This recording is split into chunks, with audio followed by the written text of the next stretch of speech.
Picture a city bigger than ancient Athens. Wide streets laid out in a perfect grid, covered drains running beneath every house. A population in the tens of thousands, living in brick buildings more advanced than anything in Europe at the time. Then, one day, it was empty. No war, no fire, no mass graves.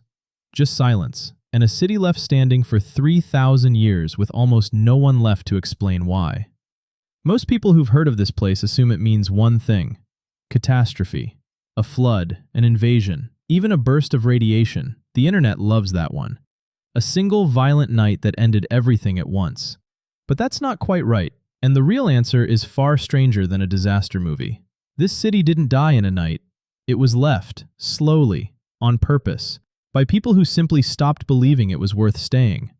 The city is Mohenjo-Daro, in what is now Pakistan, first excavated in the 1920s under archaeologist John Marshall after its discovery by R.D. Banerjee.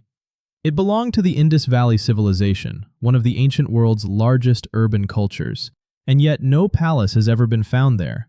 No obvious king, no temple stacked with treasure, just orderly streets, uniform brick sizes, and a level of civic planning that still puzzles archaeologists a century later. For decades, the collapse looked sudden because of a handful of skeletons found lying in upper layers of the ruins, some in oddly casual positions. Early theories ran wild: an Aryan invasion, a massacre, even that debunked radiation story. But closer analysis changed the picture entirely. Archaeologist Gregory Pucelle, reviewing the site's excavation records, showed these bodies weren't victims of a single massacre. They were scattered across different time periods, buried unceremoniously long after the city's peak, most likely the remains of a few stragglers or squatters in an already emptying town. There was no war. There wasn't even a funeral. Here's where it gets stranger. If nothing killed these people suddenly, something must have pushed them out gradually, and the clue wasn't found in Grezer at all. It was found in the ground for a lot of around it.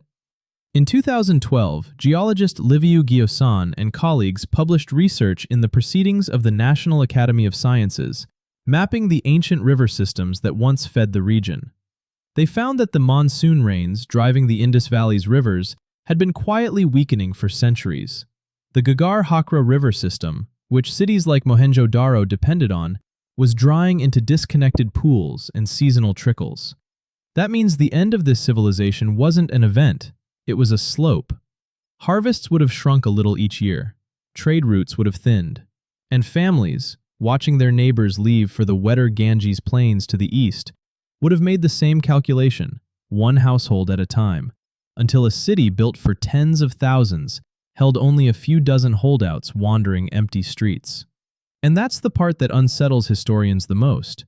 There are no records of panic, no desperate messages, no signs of hoarding or violence over dwindling resources. The drainage systems were still functioning near the end. People weren't fleeing a monster. They were quietly, rationally, walking away from a slow-motion failure that most of them probably never fully understood while it was happening to them. Which raises an uncomfortable question.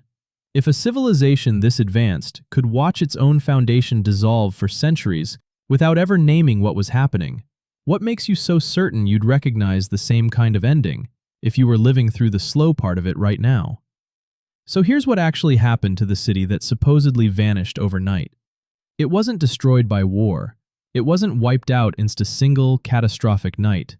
It wasn't erased by radiation or invaders or plague. It was abandoned gradually, migration by migration, as the rivers it was built around simply stopped showing up. Mohenjo-Daro's ruins weren't a crime scene. They were a monument to a decision, repeated by thousands of separate families, to walk toward water instead of staying loyal to stone. If you like the video, please subscribe.